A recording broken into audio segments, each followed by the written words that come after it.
நேயர்கள் அனைவருக்கும் வணக்கம். கலையரசன் பேசுகிறேன். இப்போ பார்த்தீங்கன்னா டார்லிங் 2 டார்லிங்கும் நீங்கள் எவ்வளோ என்ஜாய் பண்ணி அதே மாதிரி டார்லிங் 2 கண்டிப்பாக என்ஜாய் பண்ணுவீங்க நம்புகிறோம். ரஜினி ரசிகராக நடிச்சிருக்கேன். ரொம்ப சந்தோஷம். ஒரு ஃபாரஸ்ட் ஆஃபீஸர். எல்லாருக்கும் வணக்கம். நான் தான் கலையரசன் பேசுகிறேன்.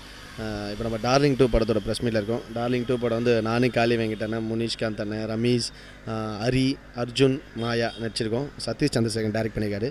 ரதன் தான் மியூசிக். அதுக்கப்புறம் நம்ம மதன் எடிட் பண்ணியிருக்காரு. சினிமாட்டோகிராஃபி விஜய் கார்த்திக் பண்ணியிருக்காரு. செம்மையாக பண்ணியிருக்காங்க எல்லோரும்.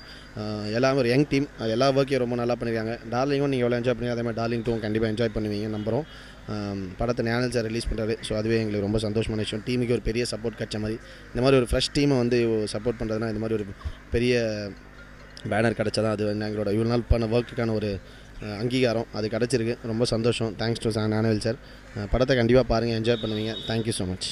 நேயர்கள் அனைவருக்கும் வணக்கம். நான் உங்கள் முனிஷ்காந்த். இப்போ பார்த்தீங்கன்னா டார்லிங் 2 ப்ரெஸ் மீட்டில் இருக்கோம். ஞானவேல் ராஜா பெருமையுடன் வழங்கி சதீஷ் சந்திரசேகர் இயக்கியிருக்காரு. இதில் புதுமுக அறிமுக நாயகன் ரமேஷ் கதாநாயகனாக பண்ணியிருக்காரு.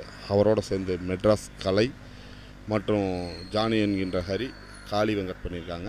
அவங்களோட சேர்ந்து நானும் ஒரு கேரக்டர் நடிச்சிருக்கேன். ரஜினி ரசிகராக நடிச்சிருக்கேன். என்னோடய பேரே பார்த்திங்கன்னா வால்பாறை வரதனாக இருக்கும். ஒரு ஃபாரஸ்ட் ஆஃபீஸர். ரொம்ப த்ரில்லராக என்டர்டைன்மெண்ட்டாக இருக்கும் படம். கண்டிப்பாக வந்து பாருங்கள், நல்லாயிருக்கும். தேங்க்யூ. நல்ல உணர்வை மட்டும் கொடுறா உனக்கு. எனக்கு நான் உனக்கு கொண்டாடுறேன்டா அப்படின்னு சொல்கிற மக்கள் தமிழ் மக்கள் மட்டுமே. சார் செம்ம டைட்டில் ஒன்று கிடைச்சிது சார், பிச்சைக்காரன் சார் அப்படின்னாரு. நான் அப்படியே யோசிக்கிறேன். என் ஒய்ஃப் கிட்ட சொன்னேன் சார். அவங்க அப்படி கண்ணை தரலாங்க சார் அப்படின்னாங்க.